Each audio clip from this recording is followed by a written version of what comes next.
হরে কৃষ্ণ, রাধে রাধে বন্ধুরা, তোমরা সবাই কেমন আছো? আশা করি ভালো আছো। তোমাদের ভালোবাসা রাধা মাধবের কৃপায় আমরা অনেক অনেক ভালো আছি। তো আজকে একটা একদম নতুন রেসিপি নিয়ে চলে এসেছি। দেখো, একদম পুষ্টিগুণে ভরপুর, কারণ বাচ্চা বড় সবাই খেতে পারবে, সেই জন্যই এটা বানানো হয়েছে। তো একদম সহজ পদ্ধতিতে, সহজ উপায়ে, ঘরোয়া জিনিসেই বানানো যাবে। দেখো কী নিয়েছিলাম, কাঁঠালের দানা। একদম বেশি কিছু জিনিস লাগে না। কাঁঠালের দানাটা খোসা ছাড়িয়ে নিয়েছিলাম ভালো করে। তো তারপরে এখানে টুকরো করে নিয়েছি, আর কয়েকটা চীনা বাদাম নিয়েছি, কারণ টুকরো করে নিলে তাড়াতাড়ি মিক্স মানে গুঁড়ো হয়ে যায়। তো সেক্ষেত্রে আমি টুকরো করে নিয়েছি। তো এবারে দেখো ভালো করে পেস্ট করে নিয়েছি, একদম গুঁড়ো করে নিয়েছি মিহি করে। তো গুঁড়োটা এবারে আমি কি করেছি, একটা থালার মধ্যে ঢেলে নিয়েছিলাম। তো তোমরা ওইভাবে বানিয়ে দেখতে পারো, সত্যি খেতে অসাধারণ লাগে। তো তো দেখো, প্রথমে আমি একটা প্যান নিয়ে নিয়েছিলাম, তার মধ্যে বাটার একটু নিয়ে নিয়েছিলাম। তো বাটারটা ভালো করে গরম করে নিতে হবে। তো বাড়িতেই বাটার তো থাকে, আর বেশি কিছু জিনিস দিয়ে না, একদম ঘরোয়া কয়েকটা জিনিস দিয়ে দেখো আমি বানিয়ে নিয়েছি। আর খুবই সুস্বাদু, খুবই পুষ্টিকর, আগেও বলেছি। তো দেখো, বাটারটা গরম করে নিয়ে আমি যে গুঁড়ো করে রাখা কাঁঠালের দানা, চীনা বাদামের গুঁড়োটা ছিল, ওটা আমি ভালো করে নেড়ে চেড়ে নিচ্ছি। প্রথমটা বসে যাচ্ছিল, তো তারপরে যেহেতু একটু জল ভাব ছিল, বসে যাচ্ছিলো, ওটাকে ভালো করে খুন্তি দিয়ে চেঁচে নিতে হবে। মানে ভালো করে করে নিলে দেখবে পরে একটু ঝুরঝুরে হয়ে গেছে। তো বেশ গন্ধটা চলে যাবে, একটা ভালো সুন্দর গন্ধ আসবে দেখবে। তো তখনই বুঝে নিও যে ভাজা হয়ে গেছে। তো এইবারে দেখো কত সুন্দর ভাজা ঝরঝরে টাইপের হয়ে গেছে, রঙটাও একটু চেঞ্জ হয়েছে। তো এবার আমি এর মধ্যে দিয়ে দেবো দুধটা দিয়ে দেবো, যাতে স্বাদটা আরও ভালো লাগবে। আর দুধটা দিলে একটু সেদ্ধ হবে কাঁঠালের দানাগুলো। তো এবার দেখো দুধটা দিয়ে দিয়েছি। তো আমি আরেকটু দুধ নিয়ে নেবো, আরেকটু দুধ লাগবে।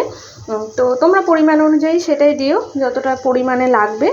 তো আমি দুবার দুধ দিয়েছি, অল্প অল্প করে 1 কাপের মতো দুধ মোটামুটি আমি দিয়েছি, এটাই বলে দিই।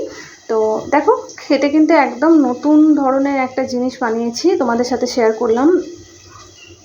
তো এবার ভালো করে এটাকে মিক্স করে নিচ্ছি।